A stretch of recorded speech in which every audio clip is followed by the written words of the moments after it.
Good morning students. मैं Vishnu Sharma, lecturer computer science, government polytechnic college Dausa से।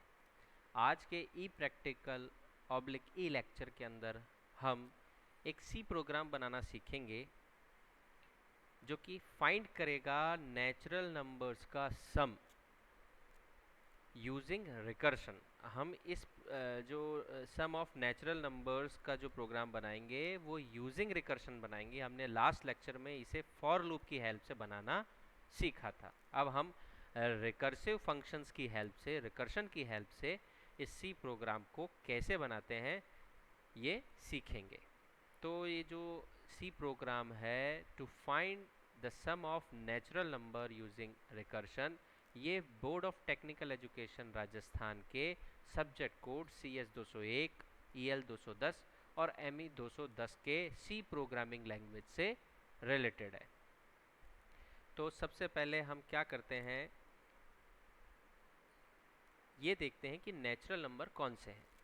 The positive number 1, 2, 3 are known as natural numbers।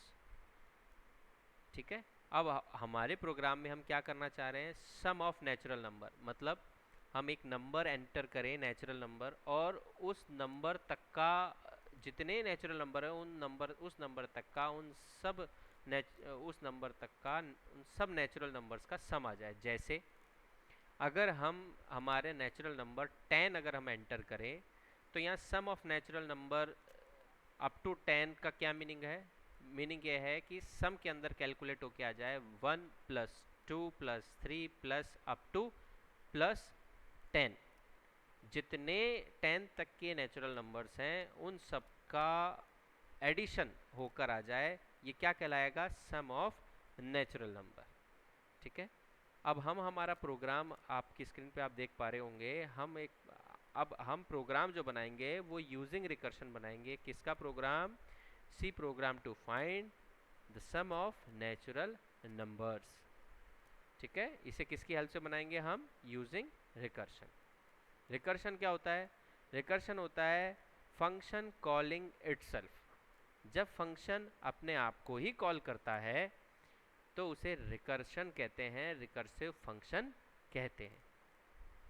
तो आप अपने programme में देख पा रहे होंगे, सबसे पहले हमने एक हेडर फाइल को इंपोर्ट किया। कौन सी हेडर फाइल है? stdio.h हैश इंक्लूड stdio.h हमारी हेडर फाइल है। इसको हमने इंपोर्ट किया standard input output header file को। हेडर फाइल को इंपोर्ट करने का क्या यूज़ होता है?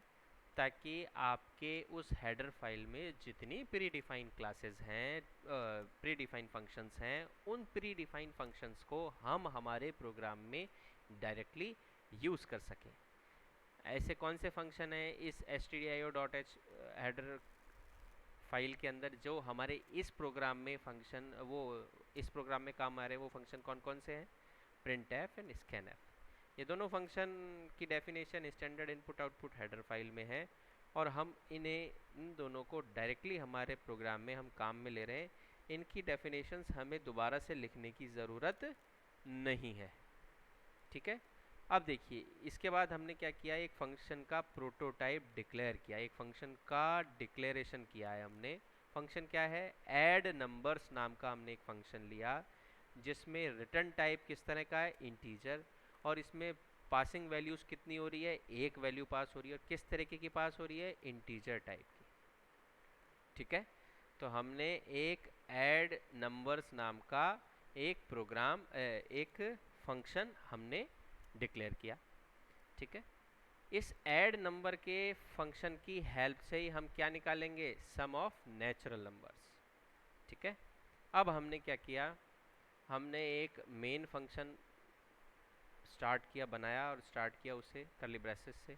मेन फंक्शन वो फंक्शन होता है जिसके अंदर हम जितने भी हमारे काम हैं वो सारे हम करवा सकें। ठीक है। वो सारे काम हम हमारे जितने भी प्रोग्रामिंग जो लॉजिक होते हैं वो सारे लॉजिक्स हम किस में लिखते हैं? मेन फंक्शंस में लिखते हैं। ठीक है। इसके बाद हमने एक printf फंक्शन को कॉल किया, एंटर ए पॉजिटिव इंटीजर। एक पॉजिटिव इंटीजर को एंटर करें ताकि ये हमारे डिस्प्ले पे आ जाए कंसोल के।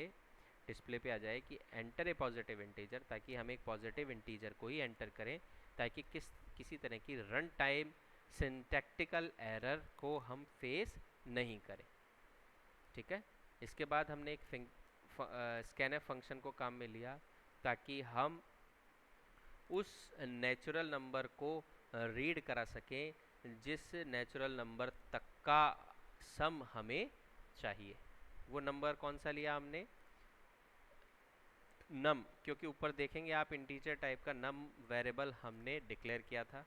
तो मॉड्यूलस डी यानी आप जो भी इंटीजर टाइप का नंबर आपके कीबोर्ड से आप एंटर करेंगे वो एड्रेसिंग ऑपरेटर नम यानी आपके नम नाम के वेरिएबल में उसकी वैल्यू स्टोर हो जाएगी। इसके बाद आप देखेंगे एक प्रिंटफ फंक्शन काम में लिया और उस प्रिंटफ फंक्शन को हमने क्या किया, sum equals to modulus D यानी अब मॉड्यूलस डी की वैल्यू कहाँ से आएगी, आगे देखिए। अब यहाँ पर हमने एक फंक्शन कॉल कर रखा है। अब यहाँ देखिए, ध्यान से देखिए, ऐड नंबर्स नाम का हमने फंक्शन को कॉल किया है और कॉल टाइम हमने पैरामीटर क्या पास किया इसके अंदर, नम की वैल्यू है, उसको हमने ऐड नंबर्स नाम के फंक्शन में नम की वैल्यू को पास कर दिया। अब डायरेक्टली अब क्या होगा, डायरेक्टली प्रोग्राम का कंट्रोल कहाँ चला जाएगा, ऐड नंबर्स नाम के फंक्शन की डेफिनेशन पे। तो जैसे ही मेन के बाद आप देखेंगे तो इंट ऐड नंबर्स ब्रैकेट में इंटीजर टाइप का n ब्रैकेट बंद, यहाँ पर हमारा ऐड नंबर्स का जो फंक्शन है उसकी डेफिनेशन लिखी हुई है, दी हुई है। ठीक है, अब आपने जो भी सम वैल्यू, जो सम नाम का वेरिएबल, नम नाम का वेरिएबल की वैल्यू जो आपने ऐड नंबर्स में पास की थी वो किस में कॉपी हो जाएगी, ये इंट n में कॉपी हो गई।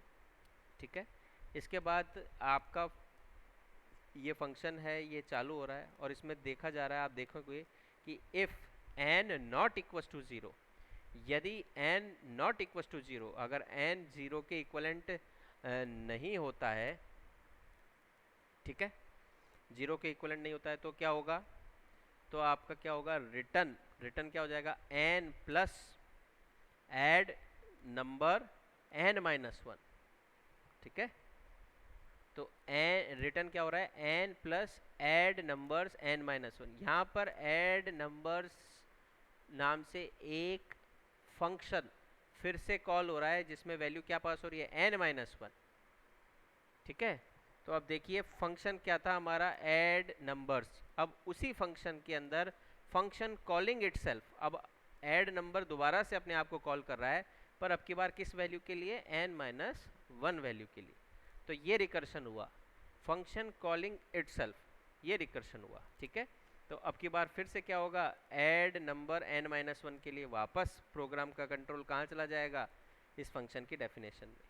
अब जहाँ पे इंट n है उसके अंदर वैल्यू क्या जाएगी, n माइनस 1, वापस से एंटर करेगा, फिर देखेगा, चेक करेगा, if n not equal to 0 होगा तब क्या होगा, रिटर्न हो जाएगा n plus add number n minus 1, यानी वापस से यही फंक्शन कॉल होगा और ये कब तक चलेगा, जब तक कि n की वैल्यू हमारी क्या नहीं हो जाती है, n की वैल्यू क्या नहीं हो जाती है, 0।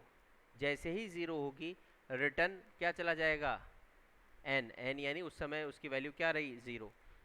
ठीक है, वापस से ये रिटर्न होके कहाँ जाएगा, जहाँ से ये कॉल हुआ था। तो इस तरीके से ये सारी नेचुरल नंबर्स का सम जो आ जाएगा वो किस में आएगा, जहाँ से आपका मेन फंक्शन के अंदर प्रिंटफ फंक्शन रन हो रहा था, तब जब फर्स्ट टाइम ऐड नंबर्स नम जब आपका कॉल हुआ था तो वहाँ पर इसकी फाइनली वैल्यूज कैलकुलेट होकर इसमें प्रिंट हो जाएगी और आपका sum of natural numbers using recursion complete हो जाएगा ये प्रोग्राम। तो इस तरीके से आप क्या कर सकते हैं, नेचुरल नंबर्स का सम निकाल सकते हैं यूजिंग रिकर्शन। जैसे कि आप आउटपुट में देख पा रहे होंगे, enter a positive integer. Suppose कीजिए हमने पॉजिटिव इंटीजर 20 एंटर किया, तो 20 तक का सम जो यूजिंग रिकर्शन कैलकुलेट होके आया, कैसे आया, कैसे आया, 20 plus 90 plus 18 plus 17 up two plus 0 तक, ये सारा कैलकुलेट होके सम के अंदर कितना आ गया, 210, 210 ऑटोमेटिकली कैलकुलेट होकर आ गया। तो इस तरीके से आप नेचुरल नंबर का सम निकाल सकते हैं using recursion. Thank you so much.